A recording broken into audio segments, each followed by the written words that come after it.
to get myself in deeper trouble. One of my problems is that commentary, especially in cricket, has been too sanitized.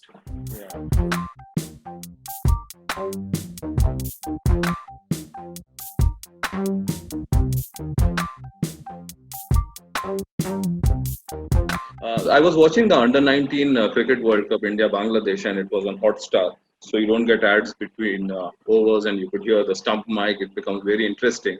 And the kind of language used by the young boys from both the teams, abuse is being heard. And we often talk about how seniors are the role models of these young kids. And do you think this trash talking is trickling down the system?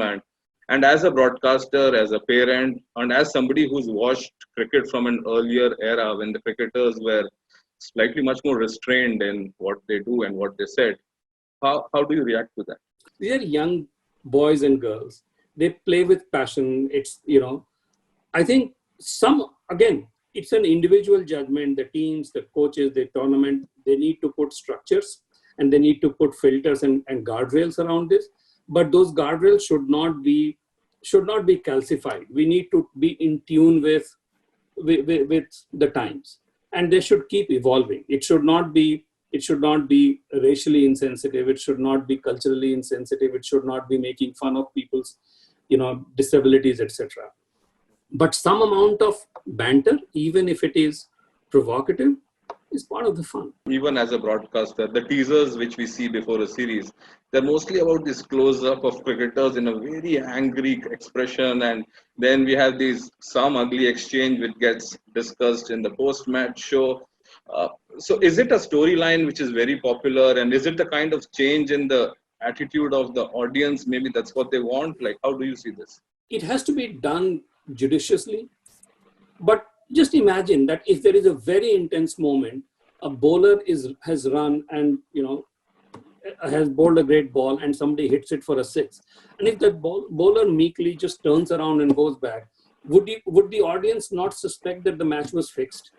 It doesn't even care that he gets hit for a six. It's difficult to have objective parameters, but emotional reaction is a very important part of the sport and of the fans that love that sport.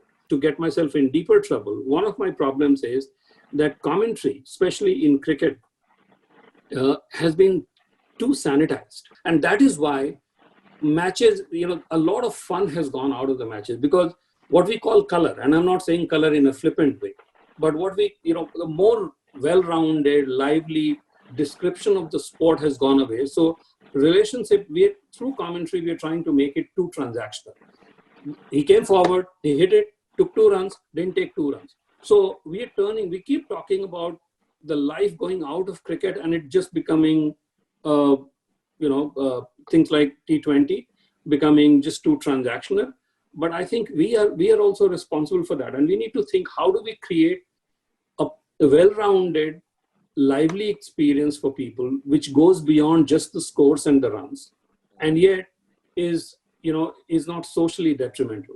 I think there is a distinction that we need to make between cricket journalists and cricket commentators. You are a journalist. You are at liberty to say what you want to say, and your only discipline comes from the discipline that your paper imposes on you and your readers impose on you. A commentator is not, in my view, no offense, a journalist. A commentator is part of the entire package to make the game more entertaining, more popular. And I routinely see now a tendency between, among commentators who make this mistake. And I think, people like you are responsible. You give them a column, but you give them a column to describe the match, to bring about the fun of the game. And they think that they have just become Sandeep Dwivedi. That's not the case. There is a role for Sandeep Dwivedi and there is a role for a commentator. Right. You should not become a commentator, which is also happening a lot, because cricket, sports writers are just being commentators, and commentators should not become journalists.